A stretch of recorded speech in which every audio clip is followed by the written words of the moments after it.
Rest isn't always the answer to burnout. Stick with me, let me land. Sometimes, when we are experiencing burnout, the worst thing we can do for our nervous system is to stop what we're doing and start trying to rest.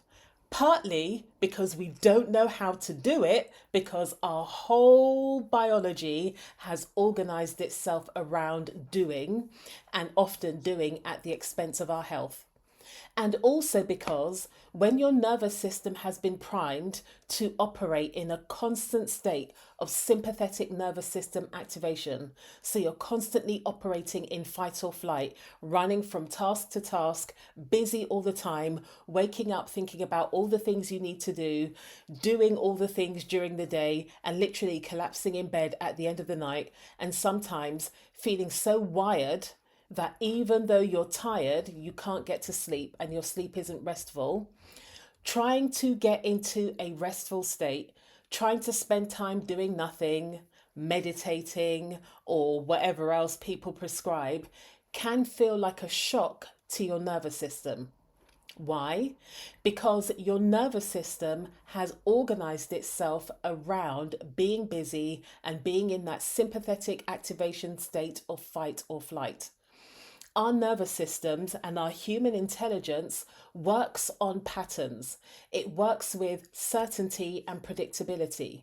You being in a frazzled state is something your nervous system is used to, is a pattern you have learnt to navigate. So making a change, even if it is making a change for your good, is going to feel like a shock.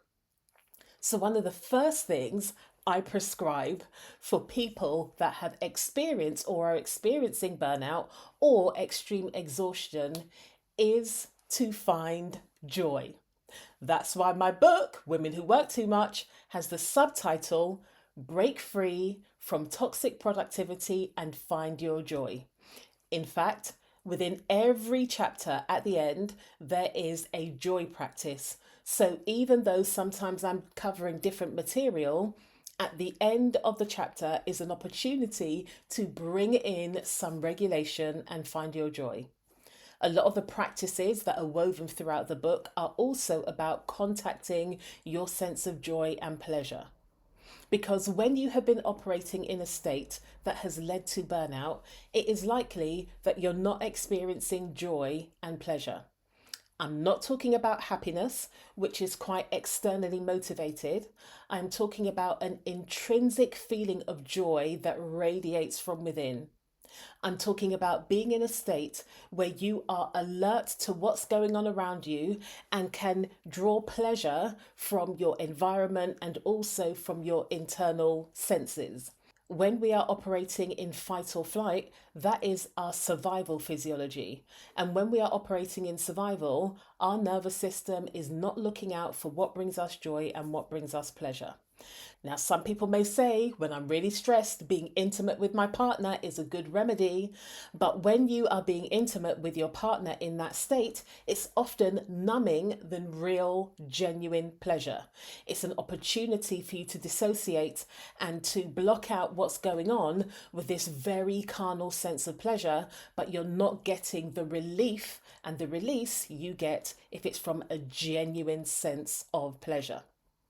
So, before I go into a joy practice, something I want to share, which is a very powerful tool that you can utilize almost wherever you are. It doesn't cost you anything other than time, focus, and energy, is the yoga practice of Ujjayi breath.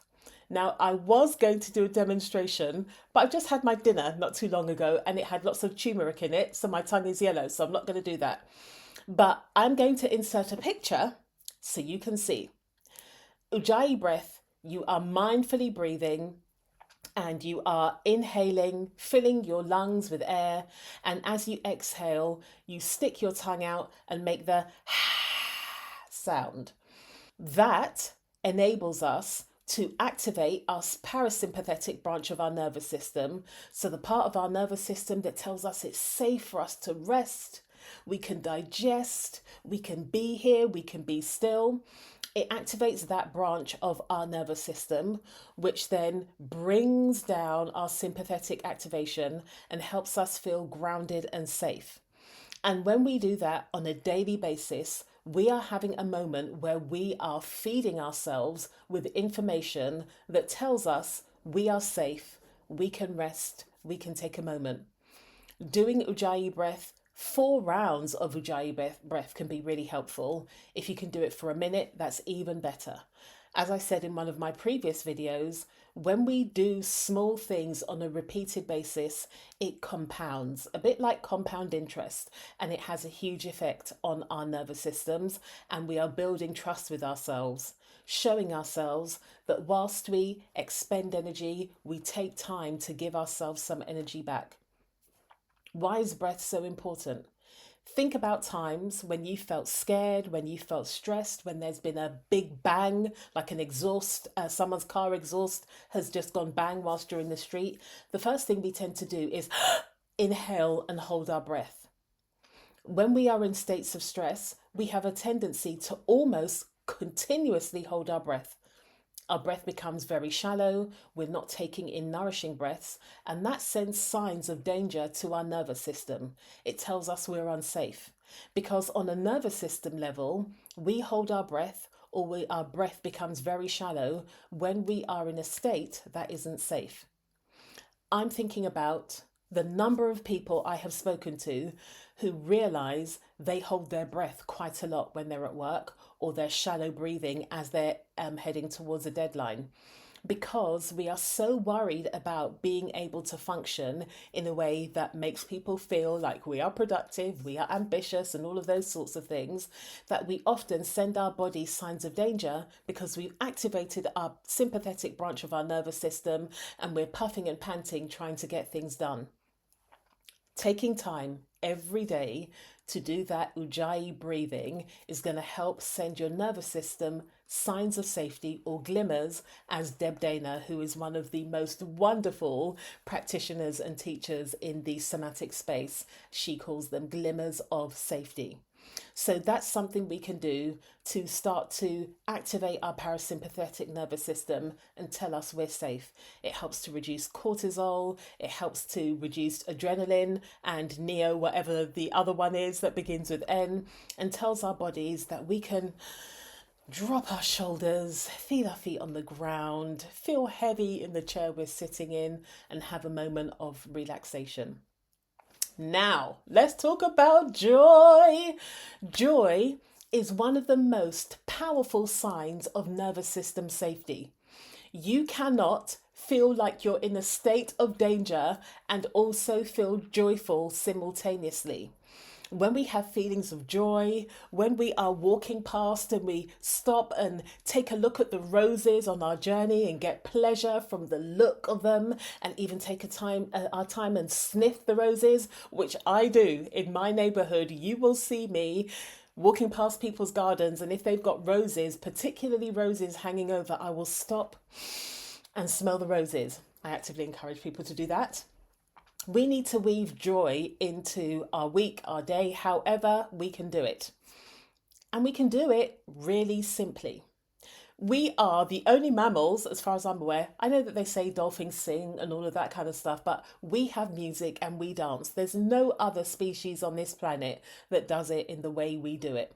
There has been a lot of scientific research done in relation to dance and the impact it has on our mental and emotional well-being.